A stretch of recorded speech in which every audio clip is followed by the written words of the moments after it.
Le dîner chez les Lemierre ne ressemblait en rien à une simple réunion familiale. Derrière l'apparente harmonie de la table soigneusement dressée, chaque élément semblait participer à une mise en scène rigide où rien n'était laissé au hasard, comme si l'ordre visible servait à contenir des tensions plus profondes. Dans cet environnement contrôlé, Muriel ressentait avec une acuité presque douloureuse le poids du regard invisible de Catherine, une présence qui imposait ses règles sans avoir besoin de les énoncer. Assise face à Boris, Muriel tentait de maîtriser l'agitation intérieure qui la traversait. Elle observait les gestes précis de Catherine, cette manière presque cérémonieuse de découper les aliments, et comprenait que chaque mouvement traduisait une volonté de domination silencieuse. Cette femme ne se contentait pas d'exister dans cet espace, elle en était le centre, le point d'équilibre autour duquel tout gravitait, y compris les jugements implicites qui pesaient déjà sur elle.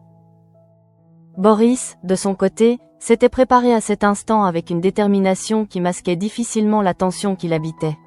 Il savait que ce qu'il allait annoncer ne serait pas accueilli avec bienveillance, mais il refusait désormais de différer une décision qu'il considérait comme essentielle. En posant son regard sur Muriel, il cherchait à lui transmettre une certitude, une stabilité qui contrastait avec l'hostilité diffuse qui envahissait progressivement la pièce. Laurine, témoin silencieux de cette scène, percevait déjà les signes avant-coureurs du conflit.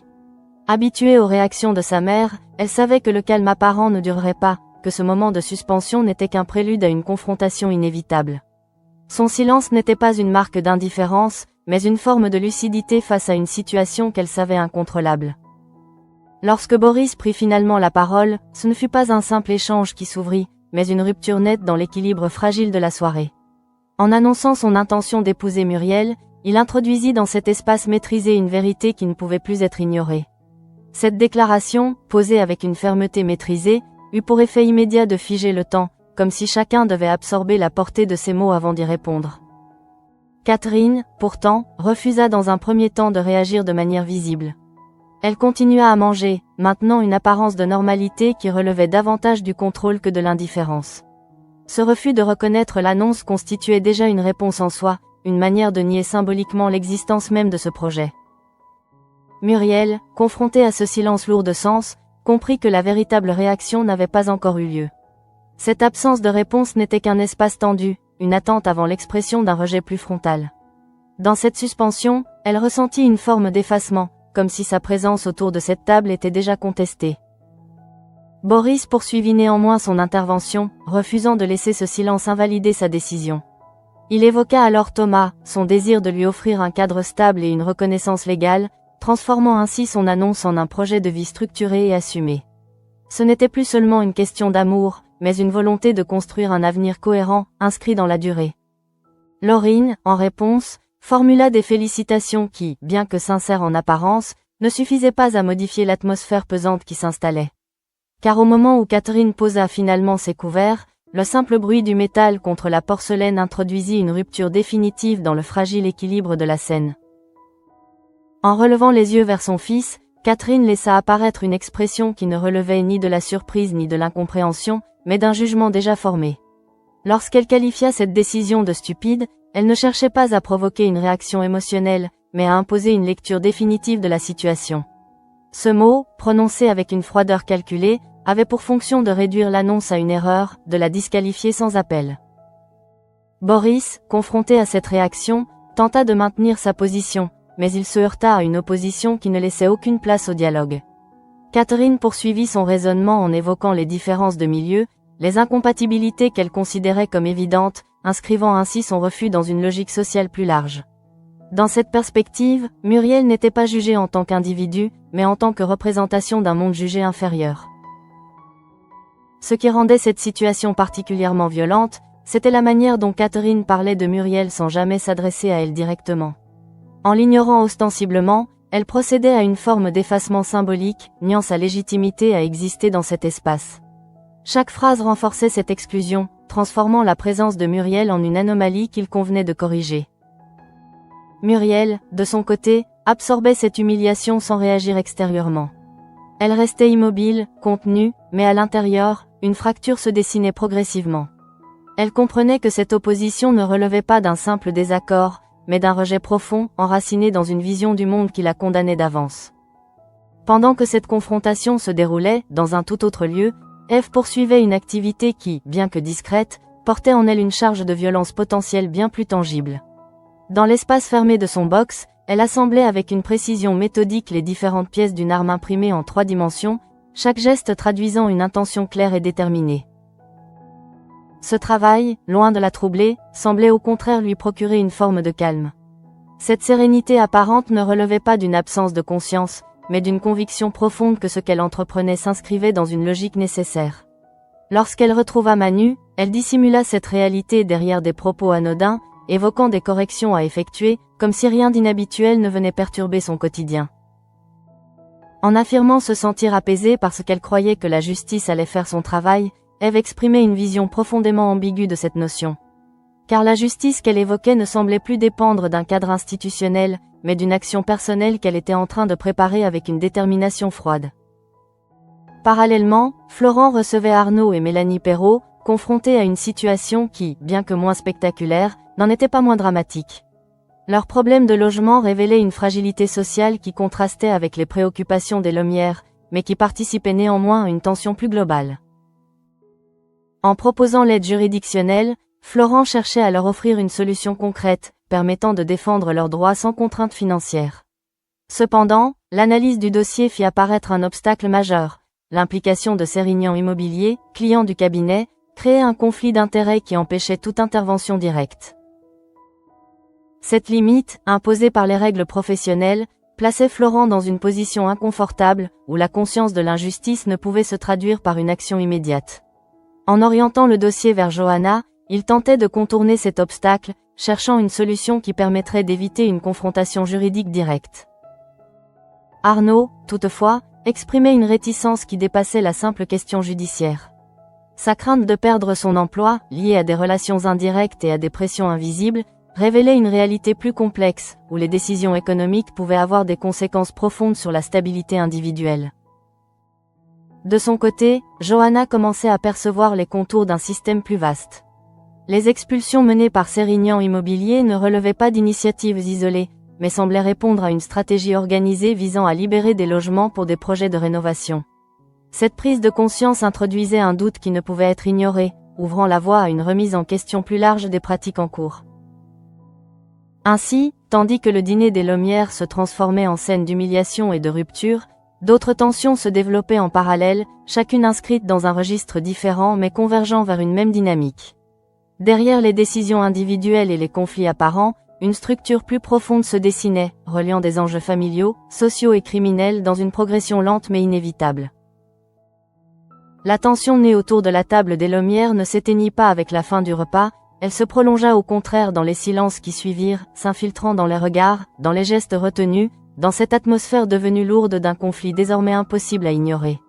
Boris, malgré la violence des paroles de sa mère, s'efforçait de maintenir une posture stable, comme si reconnaître l'ampleur du choc risquait d'ébranler la décision qu'il venait d'annoncer avec tant de détermination. Muriel, quant à elle, restait marquée par l'humiliation qu'elle venait de subir. Elle n'avait pas réagi, non par faiblesse, mais parce qu'elle avait compris que toute tentative de réponse n'aurait fait que renforcer le déséquilibre de la situation. Face à Catherine, les mots n'étaient pas des outils de dialogue, mais des armes déjà utilisées avec une précision implacable. Cette prise de conscience l'obligeait à contenir ses émotions, à les transformer en une forme de résistance silencieuse qui, bien que fragile, constituait sa seule protection. Dans ce contexte, Boris tenta d'instaurer une continuité, comme si la normalité pouvait encore être préservée. Il évoqua à nouveau l'avenir, leurs projets communs, leur volonté d'avancer malgré les oppositions. Mais chaque phrase semblait se heurter à un mur invisible, celui qu'avait érigé Catherine en refusant de reconnaître la légitimité même de cette union. Le dialogue devenait alors une illusion, un échange où l'écoute avait disparu au profit d'une confrontation figée. Catherine, en reprenant la parole, ne chercha pas à atténuer la violence de ses propos. Au contraire, elle approfondit son raisonnement en insistant sur l'écart qu'elle percevait entre Boris et Muriel, transformant une différence sociale en incompatibilité absolue. Dans son discours, il ne s'agissait pas seulement de désapprouver une décision, mais de réaffirmer une hiérarchie qu'elle considérait comme naturelle et immuable.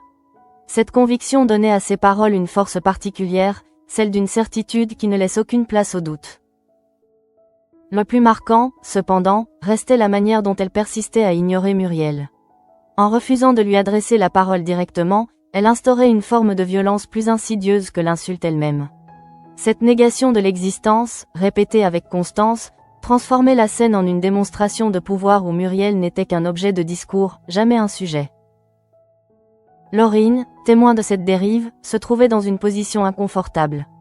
Si elle avait exprimé un soutien initial, elle percevait désormais l'ampleur du conflit qui opposait sa mère à son frère. Son regard oscillait entre inquiétude et résignation, consciente que cette fracture familiale ne pourrait pas être réparée facilement.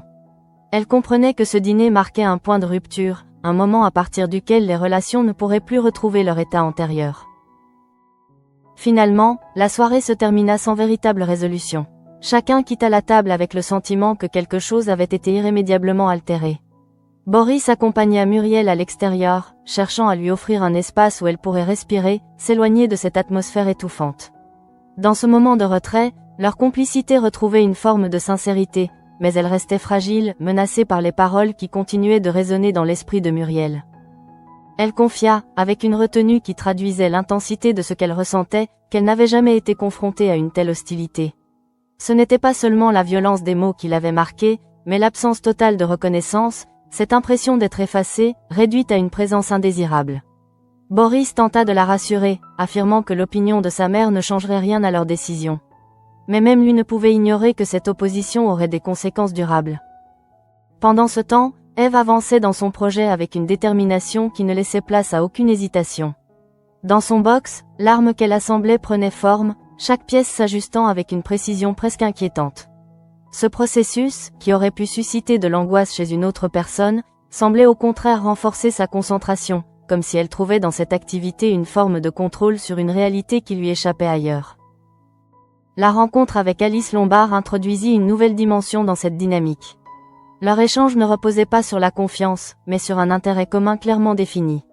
Ève proposa un marché d'une radicalité extrême. Alice se chargerait de tuer Jiménez, et en échange, elle bénéficierait d'une aide pour échapper à la prison. Cette proposition, formulée sans détour, révélait à quel point Ève avait franchi une frontière, abandonnant toute illusion de l'égalité pour entrer dans une logique d'action directe.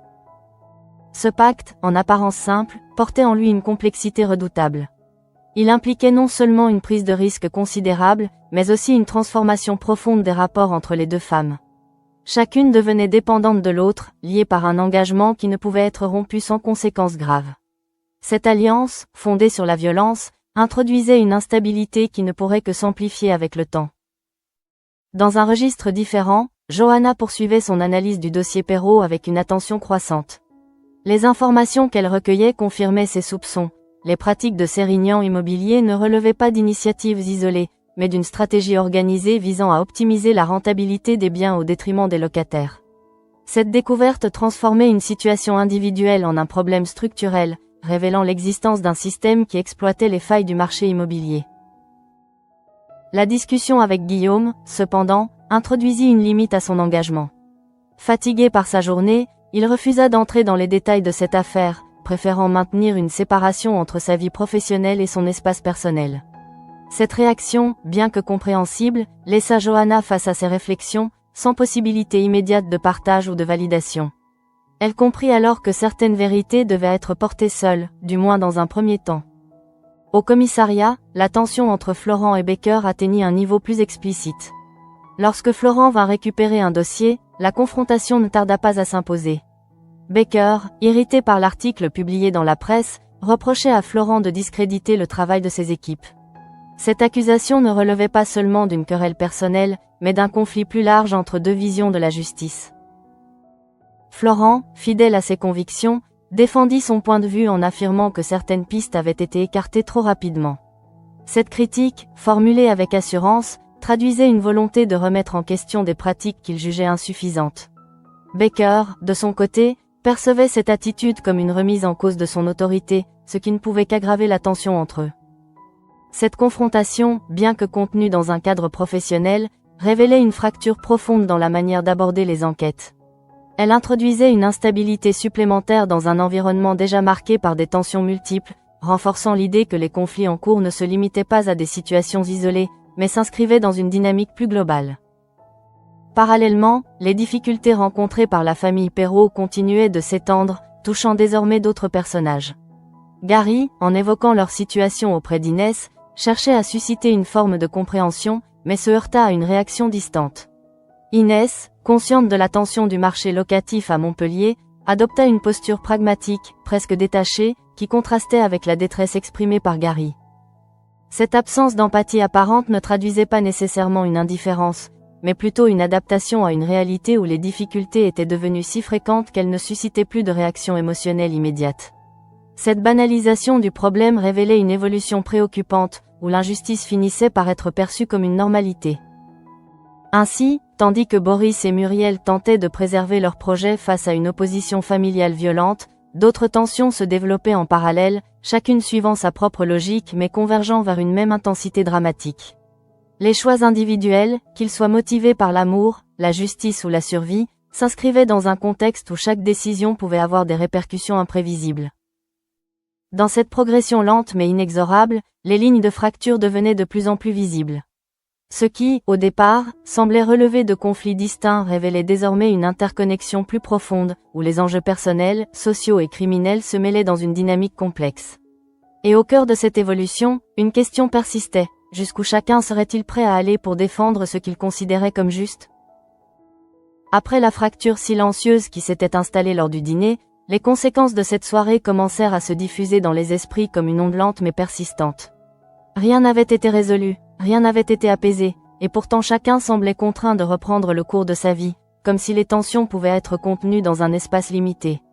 En réalité, elles s'étendaient déjà, s'insinuant dans chaque décision, dans chaque relation. Boris, en particulier, ressentait le poids de cette confrontation bien au-delà de l'instant où elle s'était produite. S'il avait tenu tête à sa mère avec une détermination apparente, il ne pouvait ignorer les implications profondes de ce qu'il venait de provoquer. En affirmant son choix, il ne s'était pas contenté de défendre son amour pour Muriel, il avait remis en question un équilibre familial fondé sur l'autorité et le contrôle. Cette prise de position, irréversible, le plaçait désormais dans une dynamique de conflit permanente avec Catherine. Muriel, quant à elle, se trouvait dans une position encore plus délicate. Elle ne disposait ni des codes ni de la légitimité que Catherine exigeait pour reconnaître quelqu'un comme digne d'intégrer cet univers. Cette réalité, elle la percevait avec une lucidité douloureuse. Pourtant, au lieu de céder à la peur ou à la fuite, elle commençait à comprendre que son silence de la veille n'était pas une faiblesse, mais une forme de stratégie instinctive. Elle savait désormais que chaque réaction serait scrutée, interprétée, utilisée contre elle, et que sa capacité à se contenir deviendrait une arme essentielle dans le combat qui s'annonçait. Dans ce contexte, leur relation, loin de se fragiliser, semblait paradoxalement se renforcer. Boris, conscient de la violence que Muriel avait subie, redoublait d'attention, cherchant à compenser par sa présence ce que sa famille refusait de lui offrir. Mais cette proximité, aussi sincère soit-elle, ne pouvait effacer la réalité extérieure. Elle créait au contraire une bulle fragile, exposée à la moindre intrusion. Pendant ce temps, Catherine, fidèle à elle-même, ne manifestait aucune remise en question. Bien au contraire, elle paraissait avoir intégré la situation dans une logique qui lui permettait de conserver une forme de contrôle. En refusant de reconnaître la légitimité de cette union, elle se donnait les moyens de continuer à agir comme si elle n'existait pas réellement. Ce déni n'était pas une simple réaction émotionnelle, mais une stratégie consciente, destinée à maintenir une hiérarchie qu'elle considérait comme fondamentale. Dans son esprit, ce mariage ne pouvait être qu'une erreur temporaire, une dérive qui finirait par se corriger d'elle-même. Cette conviction lui permettait de rester calme en apparence, mais derrière cette façade se préparait déjà une réponse plus élaborée. Catherine n'était pas une femme qui acceptait la défaite. Elle était une femme qui attendait le moment opportun pour reprendre l'avantage. Parallèlement, l'affaire liée à Sérignan Immobilier continuait de prendre de l'ampleur, révélant peu à peu une mécanique bien plus vaste que ce que Johanna avait initialement imaginé. Les informations qu'elle rassemblait dessinaient les contours d'un système où les locataires n'étaient plus que des variables d'ajustement, sacrifiés au profit d'une logique économique implacable. Cette prise de conscience transformait son regard sur le dossier Perrault, qui cessait d'être un cas isolé pour devenir le symptôme d'un problème structurel. Florent, bien qu'entravé par le conflit d'intérêts, ne restait pas passif. Il continuait à suivre l'évolution de la situation, conscient que son rôle ne pouvait se limiter à une simple observation. Sa confrontation avec Baker, loin de s'apaiser, laissait des traces visibles dans leur relation professionnelle. Cette tension, alimentée par des divergences profondes sur la manière de conduire les enquêtes, créait un climat où chaque interaction devenait potentiellement conflictuelle. Baker, de son côté, percevait les critiques de Florent comme une remise en cause de son autorité, ce qui renforçait sa position défensive. Il voyait dans cette opposition non pas une opportunité de réévaluation, mais une attaque directe contre l'intégrité de ses équipes. Cette perception rendait toute tentative de dialogue difficile, voire impossible, et installait une distance croissante entre les deux hommes. Dans un registre plus sombre, Eve poursuivait son projet avec une détermination qui ne laissait aucune place au doute. L'arme qu'elle fabriquait était désormais presque achevée, chaque élément s'intégrant parfaitement dans un ensemble conçu pour être efficace et discret. Ce processus, qui aurait pu susciter de l'angoisse, semblait au contraire renforcer son sentiment de contrôle, comme si elle reprenait enfin la maîtrise d'une situation qui lui avait échappé. La relation avec Alice Lombard, quant à elle, évoluait dans une direction de plus en plus dangereuse. Leur accord, fondé sur un échange de services liés à un acte criminel, créait une dépendance mutuelle qui ne pouvait être rompue sans conséquences graves. Eve savait qu'en proposant un tel marché, elle s'engageait dans une voie sans retour, mais cette conscience ne semblait pas l'arrêter. Au contraire, elle renforçait sa détermination, transformant chaque étape en une avancée vers un objectif qu'elle considérait comme inévitable.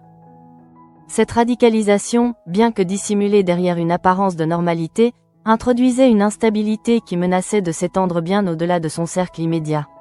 Car en s'appropriant le rôle de la justice, Eve ne se contentait pas de répondre à une injustice perçue, elle redéfinissait les règles mêmes du jeu, ouvrant la porte à des conséquences imprévisibles.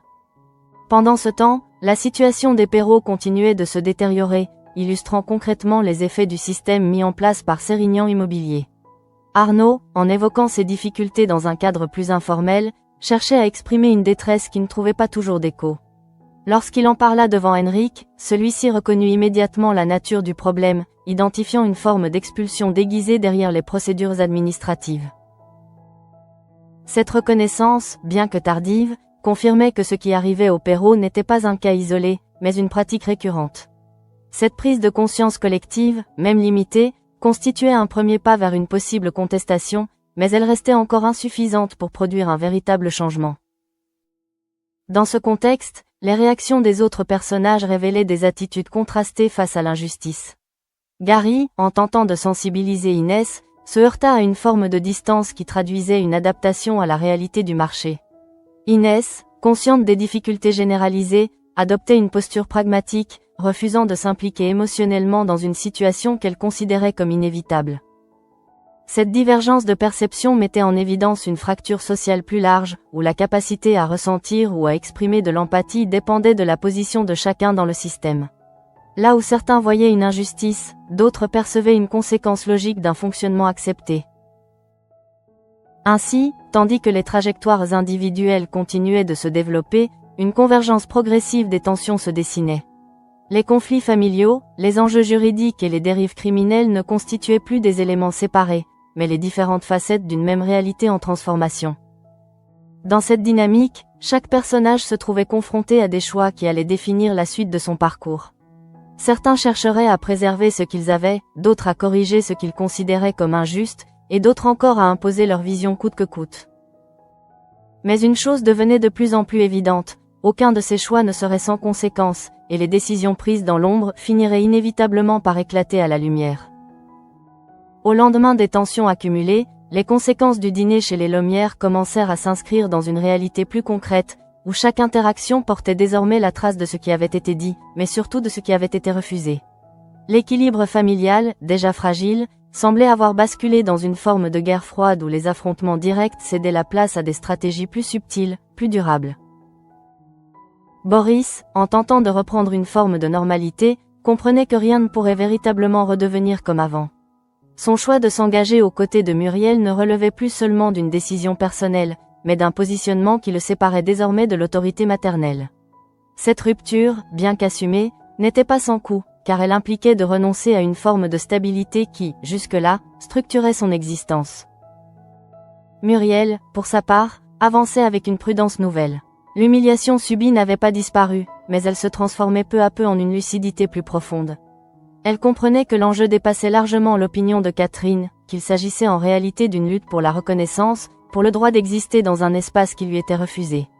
Cette prise de conscience ne la rendait pas plus forte immédiatement, mais elle modifiait sa manière d'appréhender chaque situation, chaque regard, chaque silence. Dans cette dynamique, leur projet de mariage, loin d'être un simple événement, devenait un acte de résistance.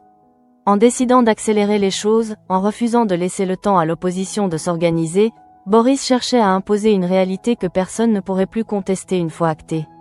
Cette stratégie, bien que risquée, témoignait d'une volonté de ne pas laisser la situation se diluer dans des négociations interminables.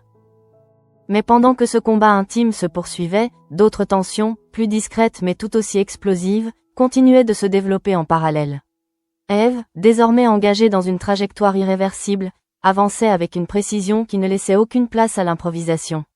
L'arme qu'elle avait conçue était prête, chaque détail ayant été vérifié, ajusté, maîtrisé.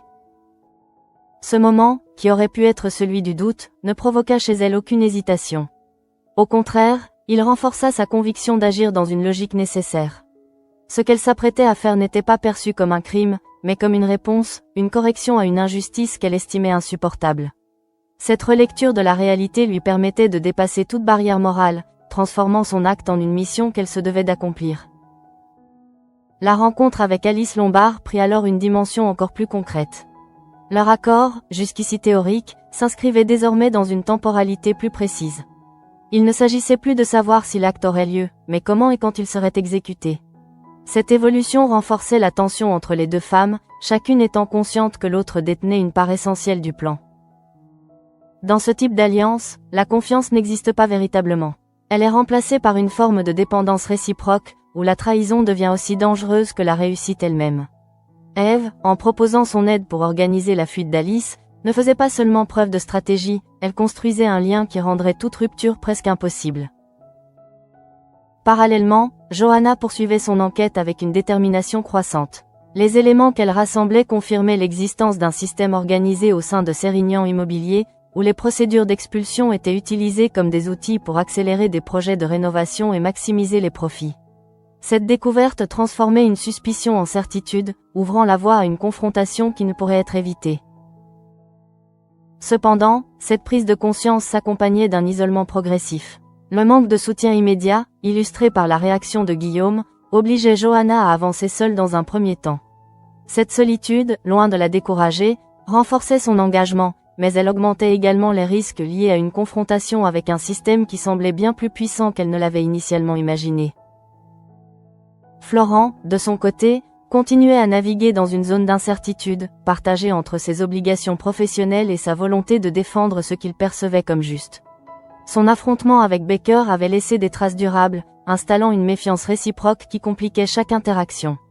Dans cet environnement tendu, chaque décision prenait une dimension stratégique, chaque parole pouvait être interprétée comme une attaque. Baker, en renforçant son contrôle sur les enquêtes, cherchait à éviter toute remise en question publique de ses méthodes. Cette posture, compréhensible du point de vue institutionnel, risquait cependant de masquer certaines erreurs ou omissions, alimentant ainsi les critiques formulées par Florent. Cette opposition, loin de s'apaiser, semblait destinée à s'intensifier, créant un climat de tension qui dépassait largement le cadre d'un simple désaccord professionnel.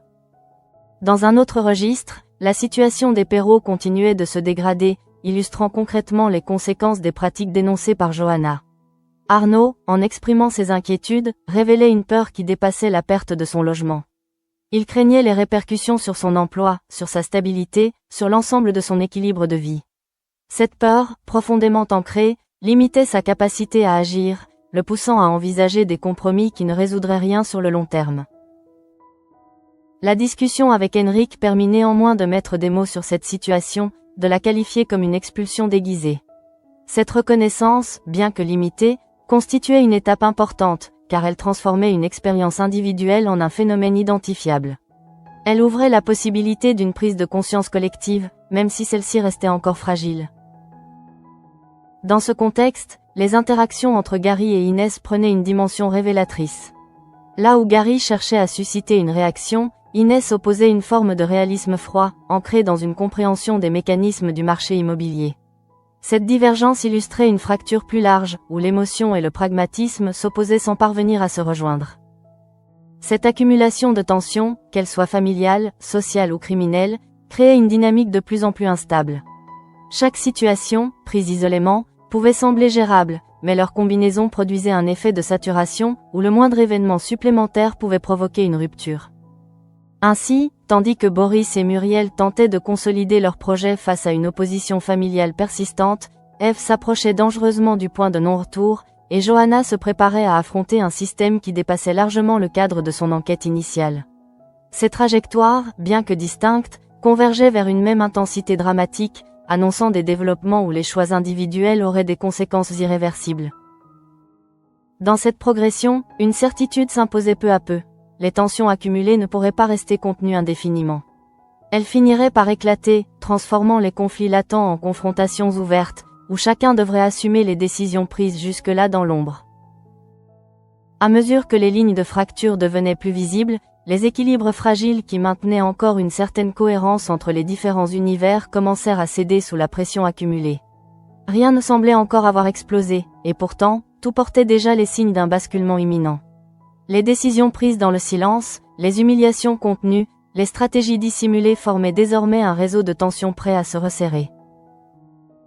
Boris, en poursuivant son projet avec Muriel, comprenait que la question n'était plus de savoir s'il devait avancer, mais comment résister à ce qui allait inévitablement suivre. La violence verbale de Catherine ne constituait qu'une première étape. Ce qu'il redoutait désormais, sans toujours pouvoir le formuler clairement, c'était une opposition plus structurée, plus méthodique, qui chercherait non seulement à s'opposer à leur union, mais à en démontrer l'impossibilité. Muriel, de son côté, évoluait dans un état de vigilance constante. L'humiliation subie ne disparaissait pas, elle se transformait en une présence persistante, une sorte de rappel intérieur qui influençait chacun de ses gestes. Elle savait désormais que chaque interaction avec Catherine serait un terrain de confrontation, même en l'absence de mots. Cette conscience modifiait profondément sa posture, elle ne cherchait plus à être acceptée, mais à ne pas être écrasée.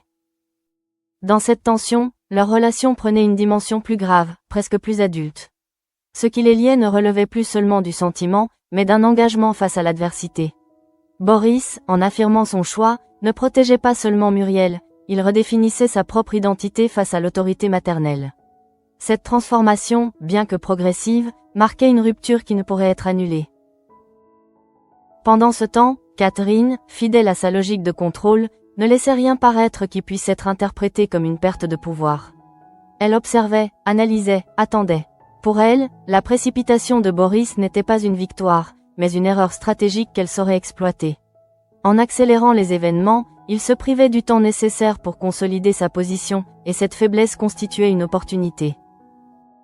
Dans son esprit, il ne s'agissait pas de s'opposer frontalement à cette union, mais de la fragiliser progressivement, d'en révéler les failles, d'en souligner les contradictions jusqu'à ce qu'elle s'effondre d'elle-même. Cette approche, plus subtile, plus patiente, correspondait parfaitement à sa manière d'agir. Catherine ne cherchait pas la confrontation immédiate, elle construisait des situations où ses adversaires finissaient par se perdre seuls. Parallèlement, la mécanique mise en place par Eve atteignait un point critique. L'arme était prête, le plan défini, et l'accord avec Alice Lombard ne laissait plus place à l'incertitude. Ce qui, jusqu'alors, relevait d'une préparation, entrait désormais dans une phase d'exécution potentielle. Cette transition, souvent la plus difficile, ne provoqua chez Eve aucune hésitation visible. Au contraire, elle semblait avoir intégré pleinement les conséquences de ce qu'elle s'apprêtait à faire. Cette acceptation, loin d'être rassurante, révélait une transformation profonde de sa perception du monde. Elle ne voyait plus son acte comme une transgression, mais comme une nécessité. Cette conviction, en supprimant toute barrière morale, rendait son passage à l'acte non seulement possible, mais presque inévitable. La relation avec Alice Lombard, dans ce contexte, devenait de plus en plus tendue. Chacune savait que l'autre détenait une part du pouvoir, et que cette dépendance mutuelle pouvait à tout moment basculer en menace. L'équilibre entre elles reposait sur une confiance inexistante, remplacée par une logique d'intérêt qui ne laissait aucune place à l'erreur. Ce type d'alliance, fondée sur la violence et le secret, portait en lui les germes de sa propre instabilité. Plus elles avançaient, plus le risque augmentait, et plus il devenait difficile de revenir en arrière. Eve, en proposant d'aider Alice à fuir, ne faisait pas seulement preuve de stratégie, elle scellait un engagement dont les conséquences dépasseraient largement l'objectif initial. Dans un registre différent mais tout aussi inquiétant, Johanna poursuivait son travail avec une détermination renforcée par les éléments qu'elle avait découverts. Les pratiques de Sérignan Immobilier ne pouvaient plus être ignorées, et ce qu'elle percevait désormais relevait d'un système organisé, structuré, où les locataires étaient traités comme des variables économiques. Cette prise de conscience l'obligeait à envisager une confrontation plus directe, mais elle mesurait également les risques liés à une telle démarche. En s'attaquant à une structure de cette ampleur, elle ne se contentait pas de défendre un dossier, elle remettait en cause des intérêts puissants, susceptibles de réagir de manière imprévisible. Florent, bien qu'entravé dans son action directe, continuait à jouer un rôle indirect en orientant, en conseillant, en soutenant les démarches possibles. Sa position restait complexe, car il devait naviguer entre ses obligations professionnelles et sa volonté de ne pas laisser une injustice se produire sans réaction. Cette tension interne renforçait son engagement, mais elle augmentait également sa vulnérabilité.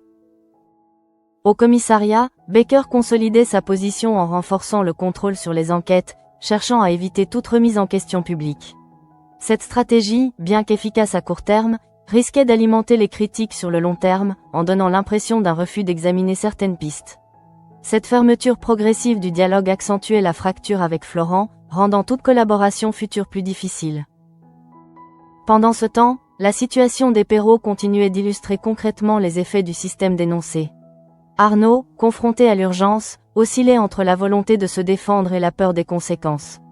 Cette hésitation, profondément humaine, révélait les limites de la résistance individuelle face à des structures plus puissantes.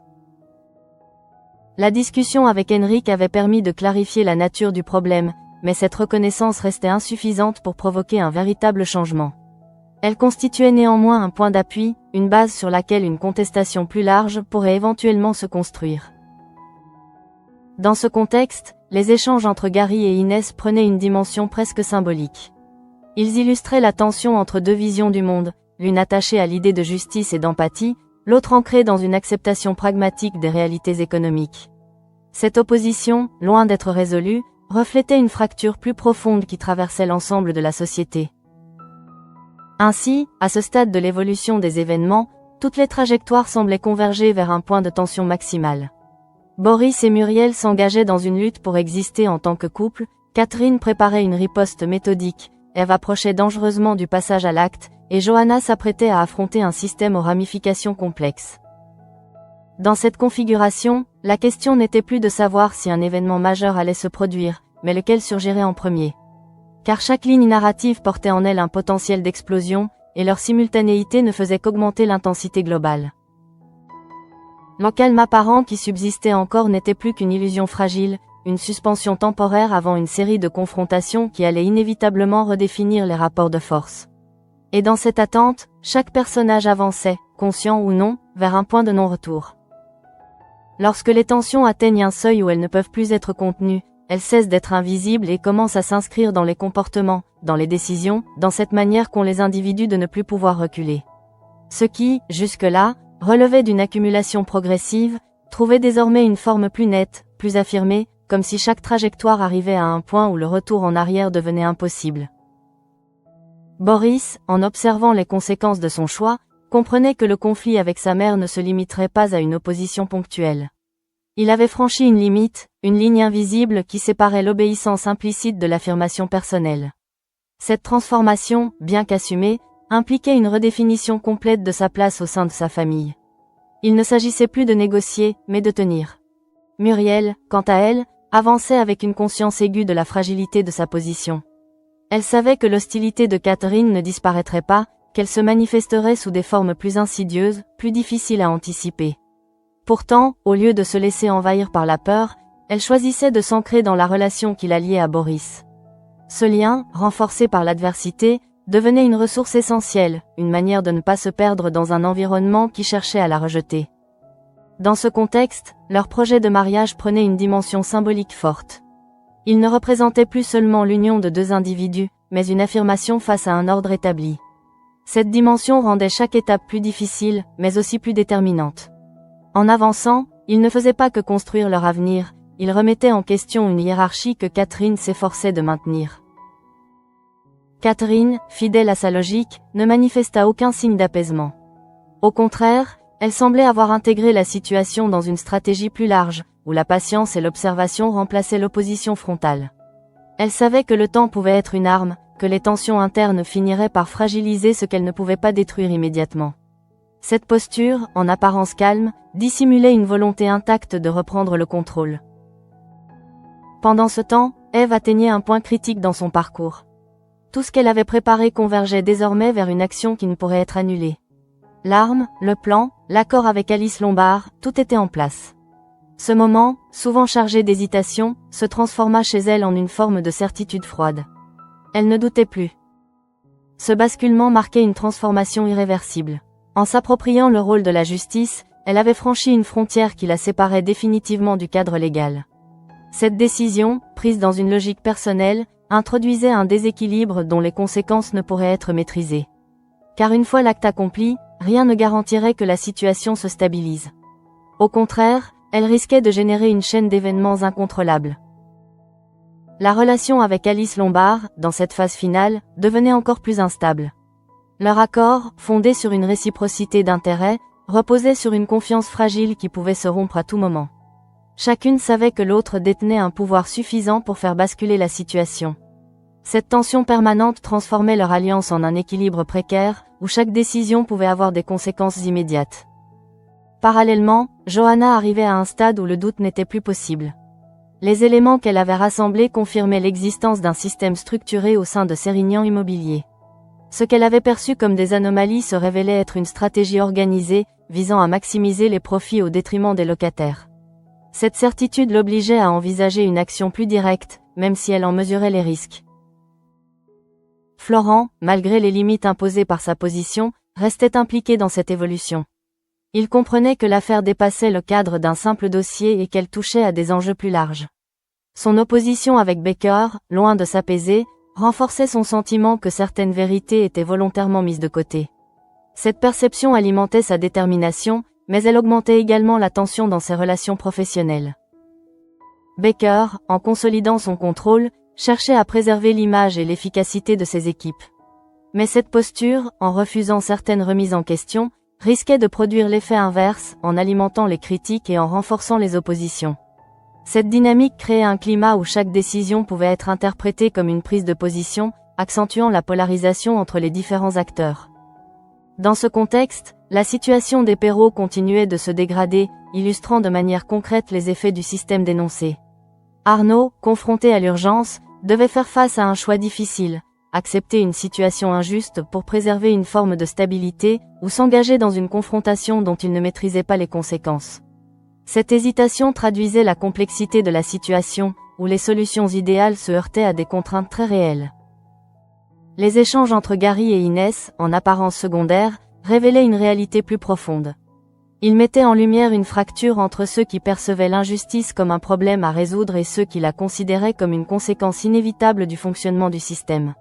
Cette divergence, loin d'être anecdotique, reflétait une tension plus large qui traversait l'ensemble des situations observées. Ainsi, à l'issue de cette progression, toutes les lignes narratives convergeaient vers un même point de tension. Les choix individuels, qu'ils soient motivés par l'amour, la justice ou la volonté de contrôle, s'inscrivaient dans une dynamique où chaque action pouvait déclencher une réaction en chaîne. Cette interdépendance renforçait l'intensité de la situation, transformant chaque décision en un élément potentiellement déterminant. Le calme apparent qui subsistait encore ne pouvait plus masquer la réalité, les tensions accumulées étaient sur le point de se transformer en événements concrets. Ce qui avait été préparé dans l'ombre, ce qui avait été contenu dans les silences, allait inévitablement émerger, redéfinissant les rapports de force et les trajectoires individuelles.